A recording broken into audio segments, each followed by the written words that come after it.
tout de suite, eh bien, c'est Crime Story, les rendez-vous d'Alfred Hitchcock racontés par Serge Sauvion. Aujourd'hui, un trop bon vendeur de Richard M. Ellis.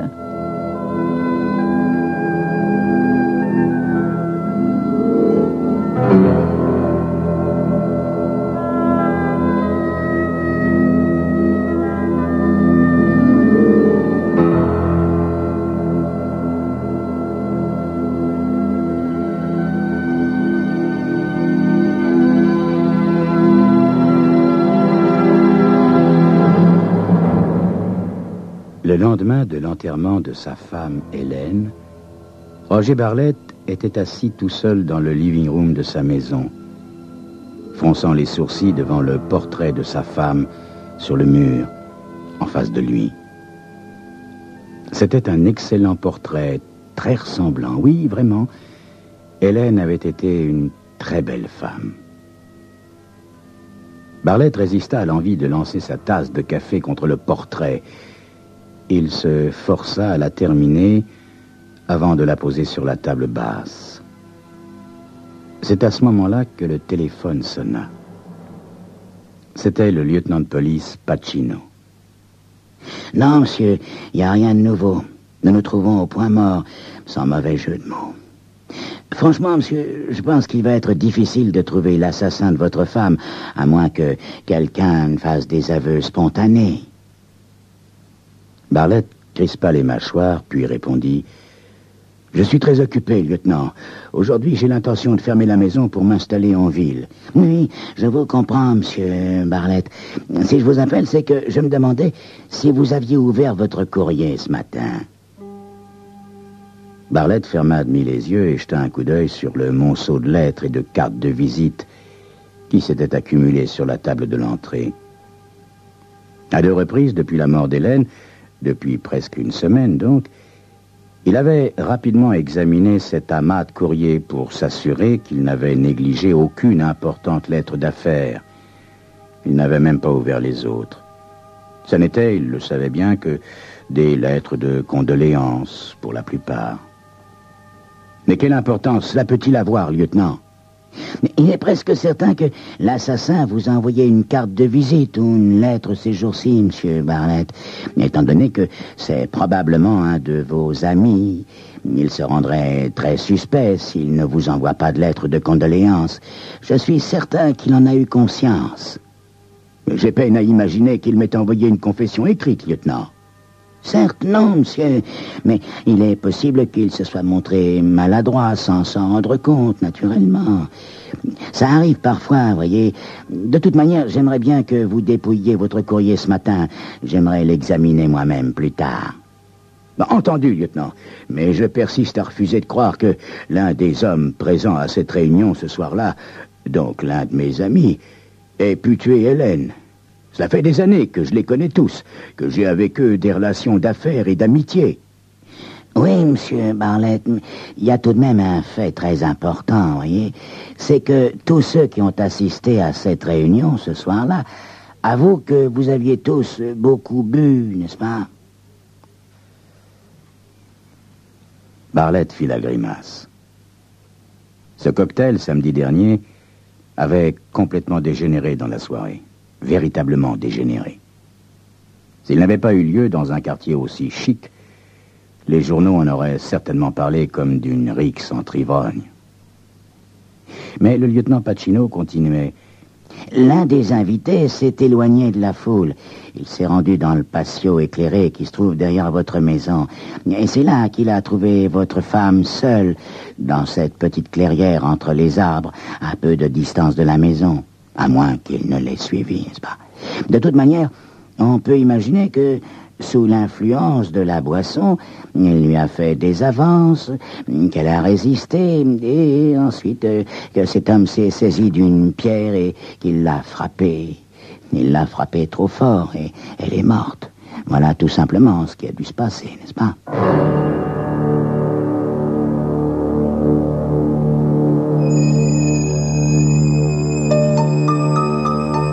Ce qui avait dû se passer, Bartlett le savait bien, lui. Et vous le saurez dans quelques instants.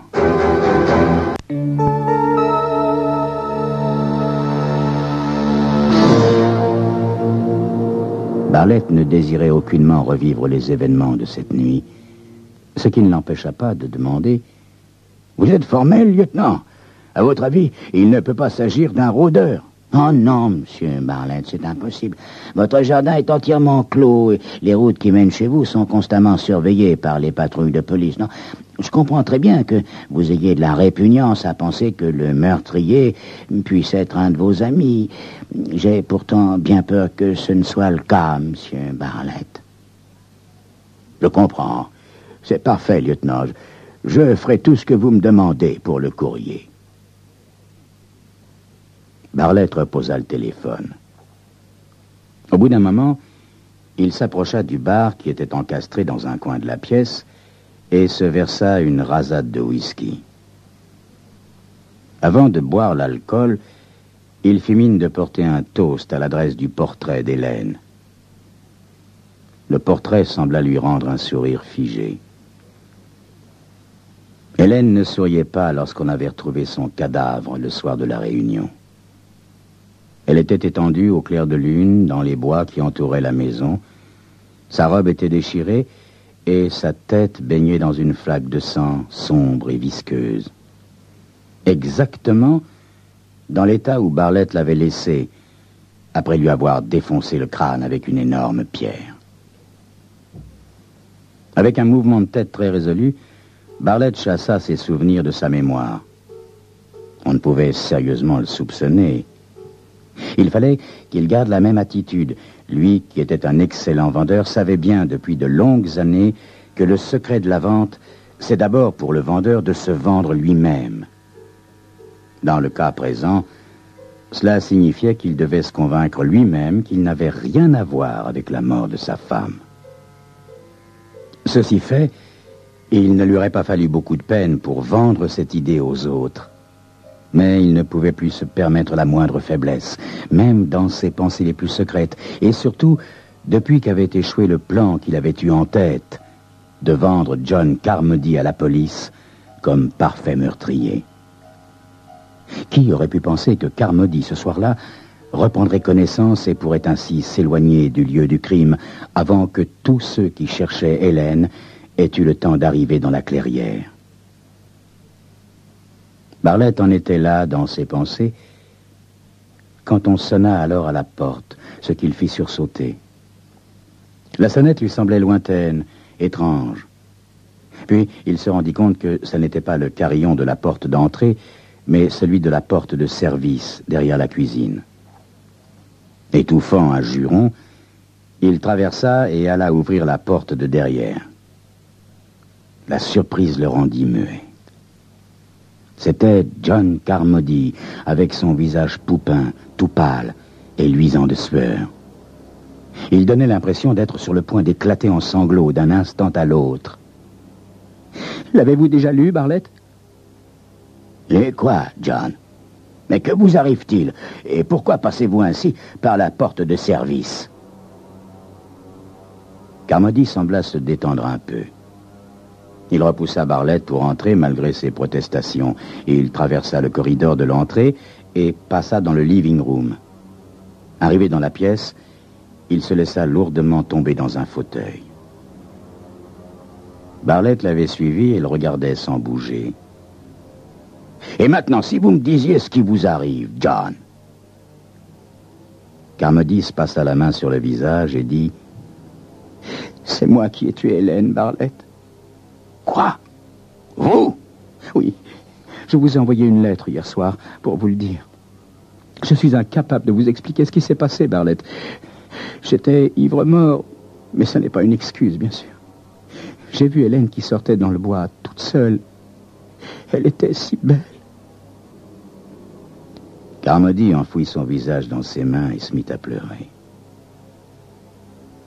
Barlett ne dit rien. Pas une seconde, il ne lui était venu à l'idée que Carmody pouvait, lui, penser avoir tué Hélène. Mais au fond, pourquoi pas? Carmody avait perdu connaissance, et Barlett savait bien que lorsqu'il était revenu à lui, il s'était réveillé tenant à la main une pierre toute gluante de sang, avec le cadavre d'Hélène à côté de lui. Bartlett faillit sourire. Il avait réussi une bien meilleure vente qu'il n'avait osé l'espérer, et sa mise en scène avait été parfaite. Je ne me souviens de rien, Bartlett. J'ai parlé à Hélène, elle m'a répondu, et je l'ai suivie. Et puis, plus rien. Je me suis réveillé, je ne sais pas au bout de combien de temps, mais je sais bien que je l'ai tué. Mais qu'est-ce que c'est que cette histoire de lettres, John? Après l'enterrement d'Hélène, j'ai compris que je ne pouvais plus le supporter. Alors, hier soir, j'ai écrit une lettre et je me suis dépêché de la mettre à la poste avant de perdre la tête. Voyez-vous, Bartlett, j'avais même l'intention de me tuer et je n'en ai pas eu le courage. Je n'ai pas pu.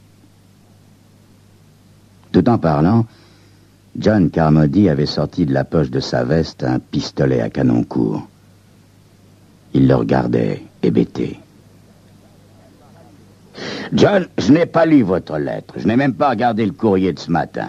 Il est là sur la table, derrière vous. Je n'avais pas l'intention de la tuer, Bartlett. Je vous le jure, Dieu sait que je n'en avais pas l'intention. C'est l'enfer pour moi depuis que cette histoire est arrivée. Pourtant, ce matin, j'ai pensé que j'avais une femme et des enfants, que je devais penser à ma famille. C'est pourquoi je suis venu récupérer cette lettre, Bartlett. Carmody tenait son revolver presque comme s'il avait l'intention de s'en servir. Eh bien, prenez votre lettre, John, oui. Prenez-la et détruisez-la, immédiatement. Je vous assure que je ne vous dénoncerai pas, jamais. Ne dites pas de bêtises, Bartlett. Bien sûr que vous me dénoncerez comme n'importe qui le ferait. Je suis véritablement désolé, Bartlett. Désolé. Mais je suis obligé de vous tuer. Non, John, ne faites pas ça, écoutez-moi. Ça n'est pas vous qui avez tué Hélène, je vous le garantis, ça n'est pas vous. Mais comment pouvez-vous affirmer cela, Bartlett? Mais c'est moi qui l'ai tué, John, c'est moi. Je vous ai surpris tous les deux. Mais c'est complètement idiot, Bartlett. Je sais bien que c'est moi.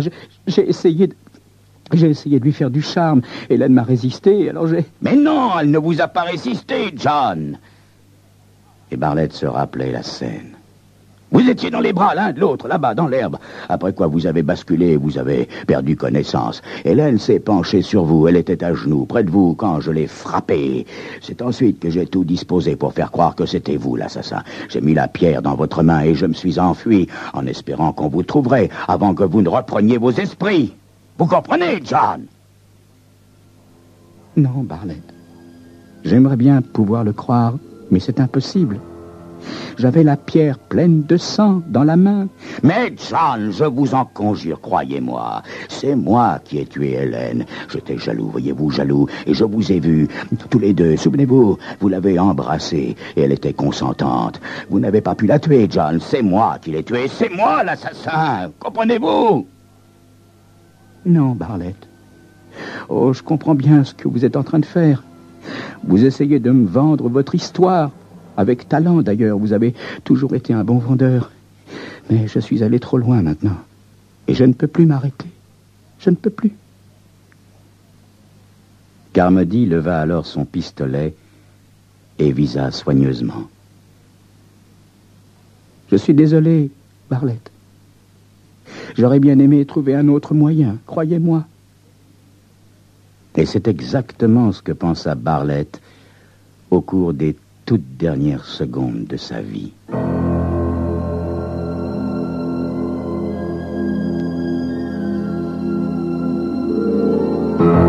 C'était Crime Story, les rendez-vous d'Alfred Hitchcock racontés par Serge Sauvion.